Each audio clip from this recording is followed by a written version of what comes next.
Paris Olympic विजेता नेमबाज स्वप्नील कुसाळे याचं आज कोल्हापुरात जल्लोषात स्वागत झालं. राजलक्ष्मी नगर आणि तपोवन परिसरातील नागरिकांनीही स्वप्नीलचं पारंपरिक वाद्यांच्या गजरात आमदार ऋतुराज पाटील यांच्या उपस्थितीत जल्लोषात स्वागत केलं.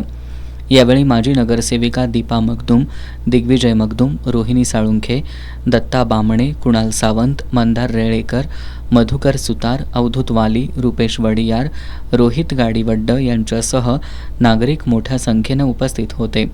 वसंतराव देशमुख हायस्कूलच्या विद्यार्थ्यांनी आमदार ऋतुराज पाटील, माजी स्थायी समिती सभापती शारंगधर देशमुख यांच्या उपस्थितीत स्वप्नीलवर पुष्पवृष्टी करत त्याचं स्वागत केलं. तर महिलांनी स्वप्नीलचं औक्षण केलं.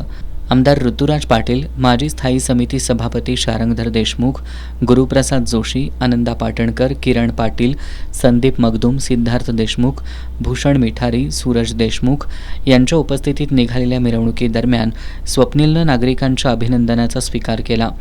क्रशर चौक ते जुना वाशीनाका या मिरवणूक मार्गावर वसंतराव देशमुख हायस्कूलच्या 3,500 विद्यार्थ्यांनी हातात तिरंगा ध्वज घेऊन त्याच्या विजयाच्या घोषणा देत स्वप्नीलवर पुष्पवृष्टी करत त्याचं स्वागत केलं.